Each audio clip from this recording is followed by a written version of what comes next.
বল, রাজ্য পেলি মামা রাজকন্যা পেলি, এখন তো তোর দিনগুলো অনেক ভালোই কাটবে, তাই না? বাসর রাতেই আমাকে বলে দিয়েছে ওর দেনমোহরের টাকা পরিশোধ করতে হবে। ও তো আমিও দেনমোহরের টাকা না দিতে পারছি, ততদিন পর্যন্ত আমি ওকে স্পর্শও করবো না। এর জন্য এখন আমার 10 লাখ টাকা ব্যবস্থা করতে পারবি। কিভাবে? শোন, তুই তো শ্বশুর অফিসে চাকরি নেই, আমি জানি ওই অফিস আর তোর বউ পেয়ে গেলি। না রে বন্ধু, আমি এটা কখনোই করবো না। দেনমোহরের টাকা তবু আমি আমার হাল ছাড়বো না। যাই হোক দোস্ত, তুই তাহলে থাক, আমার বাসার দিকে যেতে হবে রে।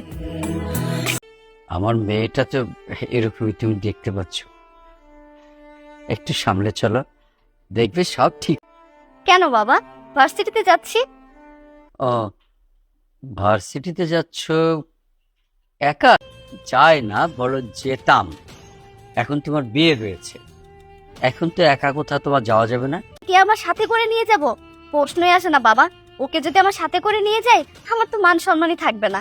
তাছাড়া আমি ভার্সিটিতে একা গিয়েছি, আজকে হচ্ছে একাই যাব। আমি বলেছি তুমি একা যাবে না, মানে একা যাবে না। আমি বলছি তুমি একা যাবে না, এখন তুমি বিবাহিত, তোমার স্বামীকে নিয়ে যাবে। আমি শুধুমাত্র আমার সিদ্ধান্তটা তোমাকে। হ্যাঁ। ওকে, সে আর গরিব থাকবে না। আমার সমস্ত স্থাবর অস্থাবর না, আর গরিবের জন্য তাকে নিচ্ছ না তুমি, তাহলে তাকে তুমি ভার্সিটি নিয়ে যেতে পারবে? তার মানে কি তুমি বলতে চাচ্ছ? যেহেতু গরিবকে নিয়ে তুমি ভার্সিটি যেতে পারবে না, তোমার মান সম্মান চলে যাবে, তাই তোমার মান সম্মান বাঁচানো। যেভাবে আছে ওভাবে আমার সাথে যাক না। ঠিক আছে, আই আসো। এই তো আমার মেয়ে সোজা হয়ে গেছে।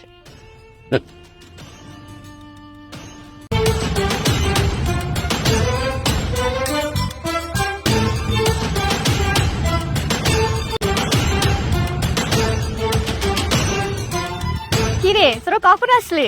সে তো কিছুক্ষণ আগে গ্রাম খ্যাতের সাথে বিয়ে দিয়ে দিয়েছে, এই সেই ছেলে। একই সাথে তো দুইটা জিনিস পেলি, ড্রাইভারও পেলি আবার স্বামীও পেয়েছিস তোরা।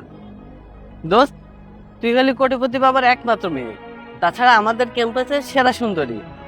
আমি কি ইচ্ছা করে বিয়ে করেছি নাকি? তোরা জানিস না আমার বিয়েটা কিভাবে হয়েছে? এই গরিবটা আর বাড়িঘর বলতে কি কিছু আছে নাকি তোদের বাড়ি বলেছিস? আচ্ছা তোরা থাক, আমরা একটু ক্যান্টিন থেকে আসি। যা। আচ্ছা, কি কোথাও থাকবে না। কি ব্যাপার, এভাবে দাঁড়িয়ে আছিস কেন? বল, আমাকে ডিভোর্স দিবি? শুধু ডিভোর্স না, লিখে দিব। তবে তার জন্য একটা শর্ত আছে। শর্ত? কিসের শর্ত? তোমার আমি যাব তোর গ্রামে তোর সাথে সংসার করতে? প্রশ্নই আসে না। তোর সাথে 3 মাস কেন, 3 দিনও সংসার করা যায় না। যদি আমার নামে সম্পত্তি লিখে দেয়, আমি কিন্তু তাতে বাধাও দিব না। না না না, তুই এটা করতে পারিস না, তুই এটা করিস না। আর হ্যাঁ, সংসার মানে বোঝো তো, শহরের সংসার আর গ্রামের সংসারের মধ্যে কিন্তু অনেক তফাৎ। গ্রামের স্বামী কি পারবে তো? আচ্ছা ঠিক আছে, আমি তো সত্যি রাজি। আরো একটা বার চিন্তা করে দেখো। নয় নেই, আমি যা বলি আমি তাই করি। আমি আবারও বলছি, ভালো করে বুঝে নাও। আমারও আমি পারবো মানে আমি পারবো। আমি 3 মাস ওখানে গিয়ে থাকবো এবং তোর বউয়ের মতো হয়ে ওখানে সংসার করবো। ওকে, কোর্স দিবই না, তাহলে দেনমোহরের টাকাও পাবে না। আর হ্যাঁ, বাবার সম্পত্তিটাও তুমি পাবে না। এই, কে তুমি? ওঠো। এখানে আমার বাড়ির ভিতরে কি করতেছো? কে তুমি? আমি তো তোমাকে চিনি না। কোথায় থেকে চলে আসছো তুমি? এই মারো, মারো। আমার কথাটা শুনেন। কি করো? নানা মালিক, আমার ছোট বোন। ছোট বোন আমার এখানে কি করতেছে? আসলে হয়েছে কি মালিক, ও বিসিএস পরীক্ষা হয়েছে কি মালিক, আপনি তো জানেন আমি বস্তিতে থাকি। বস্তিতে সপ্তাহে 4 দিন কারেন্ট থাকে আর 3 দিন আপনি খুব ভালো করে জানেন। এই জন্য এই বাড়িতে লই আইছিলাম। এই বাড়িতে তো সবসময় কারেন্ট থাকে, সবসময় জাঁকজমক। এই জন্য আনছিলাম যে আমার বোনটা একটু, মালিক রাগ করছে, মাফ করে দেন মালিক। আচ্ছা ঠিক আছে, কোনো সমস্যা নাই। এটা তোমার বোন, এটা ঠিক আছে, সমস্যা নেই, বললাম তো। It's okay. এই তোরে না আমি কি করবো না এখন? হেই যা, তুই বাড়ি যা, বাড়ি যা, বাড়ি যা, পড়কা যা, যা যা কইতেছি। আর শোন, বাড়িতে সুন্দরভাবে পড়তে বসবে কিন্তু ফাঁকিবাজি করবি না।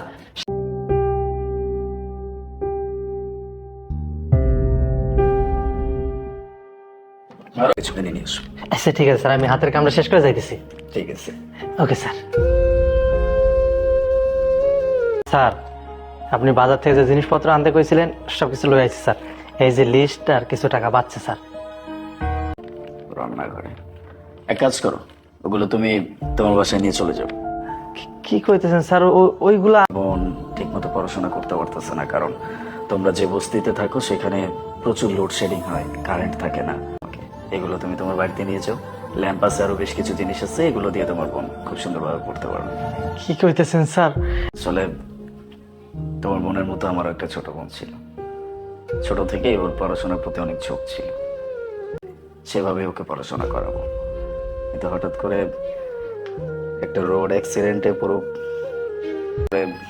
নিজের বোনের কথা মনে পড়ে গেছিল। আর তাছাড়াও যখন শুনলাম যে ও বিসিএস পরীক্ষা দিচ্ছে, ও বিসিএস পরীক্ষা দিতে পারতো, দ্যাটস ওয়াই, আর কিছু না।